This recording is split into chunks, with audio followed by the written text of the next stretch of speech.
شیخ رحمہ اللہ کہتے ہیں کہ ان میں سے حاذق اور ماہر یہ سمجھتا ہے کہ لا الہ الا اللہ کا معنی یہ ہے کہ نہیں پیدا کرتا نہیں روزی دیتا مگر اللہ، اور کائنات کا نظام، کائنات کے نظام کی تدبیر اور انتظام، سارے نظام کائنات کی دیکھ بھال بندوبست نہیں کرتا مگر اللہ، یعنی تدبیر اس کے ہاتھ میں ہے۔ یہ لا الہ الا اللہ کا معنی بتا رہے ہیں۔ تو کہہ رہے ہیں کہ یہ ماہر آدمی کا حال یہ ہے۔ آج ہمارے گرد پہ شیخ محمد بن عبد الوہاب اپنے دور میں یہ بات کہہ رہے ہیں۔ ہاں، آج ہمارے یہاں یہ معاملہ اور زیادہ گہرا نظر آتا ہے۔ ہاں، اور میں آج کل جو ہمارے ماحول ہے اس میں ہم دیکھ سکتے ہیں کہ یہ کتنا غیر اہم ہوتا جا رہا ہے ہمارے نزدیک ایمان کا، توحید کا معاملہ، کہ ایک بندہ اپنے دنیا کے مقاصد کو حاصل کرنے کے لیے، بلکہ مسلمان گھر کی عورتیں بھی اس کو چھوڑ کر شرک والا دین اختیار کرنے پر بھی راضی ہو جاتی ہیں۔ ایسے واقعات رونما ہو رہے ہیں۔ ایک دو ہوتا تو استثنائیات اور ہم یہ سمجھ لیتے، لیکن بڑی تعداد میں ہونے کا مطلب یہ ہے کہ ہمارے گھروں میں لا الہ الا اللہ کی تربیت ہے ہی نہیں۔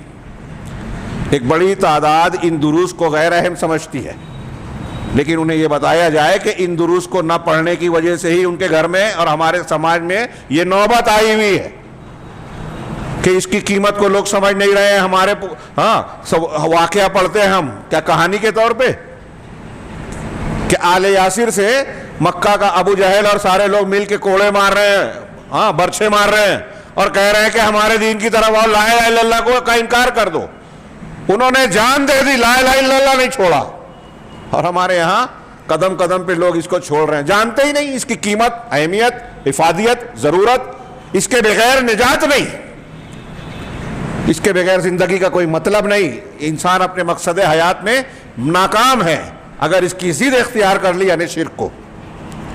تو ایک طبقہ تو وہ ہے جو اہمیت ہی نہیں سمجھ رہا ہے، پڑھ ہی نہیں رہا ہے، اور پھر جب اس کی طرف متوجہ ہوتے ہیں تو ہمارے ہندوستانی معاشرے اور ماحول میں دوسری دین کے نام پر دوسری ساری چیزوں پر محنت ہے، اس چیز پر محنت نہیں ہے جس چیز پر انبیاء کرام محنت کرتے تھے۔ نتیجہ یہ ہے کہ جب بنیاد ہی نہیں ڈالی تو لمبی لمبی دیوار آپ نے کھڑی کر لی، ایک ہلکا سا جھونکا ہوا کا چلتا ہے، یہ دیواریں گر جاتی ہیں۔ اور ہم دیکھ رہے ہیں کس طریقے سے ایک مسلمان اپنا دین، ایمان دنیا کی معمولی قیمتوں اور مفادات کے عوض میں بیچ دیتا ہے، اور کفر اور شرک کی پرواہ نہیں کرتا، قبول کر لیتا ہے۔ کوئی آدمی جو ہے الٹے سیدھے نعرے اور دعوے لے کر کھڑا ہوتا ہے، کوئی منکر حدیث ہے، کوئی صحابہ کرام کو برا بھلا کہنے والا ہے، کوئی رفض و تشیع، کوئی تصوف کی گمراہ کن دعوت کو، غیر اسلامی افکار کو لے کر مسلمانوں میں کھڑا ہوتا ہے، لیکن اس کو اپنے ماننے والے، پیچھے چلنے والے کچھ نہ کچھ پاگل مل جاتے ہیں۔ یہ جو ملتے ہیں ہاں ہمارے ہندوستان پاکستان میں یا مسلمان عام معاشروں میں، یہ جو بہت بڑا سنگین مسئلہ ہے، اور پھر نوجوانوں کو سمجھائیے، کوئی اس تنظیم سے جڑ گیا، کوئی اس سے، اور پھر آگے سوال کرتے ہیں، علماء کو ناپتے تولتے ہیں۔ منہجیت اور عقیدے پر کوئی محنت نہ ہونے کا یہ نتیجہ ہے۔ لکھ لیجئے، بار بار یہ میں بات کہتا ہوں کہ ہمارے سماج اور معاشرے میں، ہمارے گھروں میں، ہمارے بچوں اور ہماری نئی نسل کے پاس منہجیت اور عقیدے کی اہمیت بتائی ہی نہیں گئی ہے، اور بڑے نہیں سیکھے جانتے تو وہ اپنے چھوٹوں کو کیا بتائیں گے؟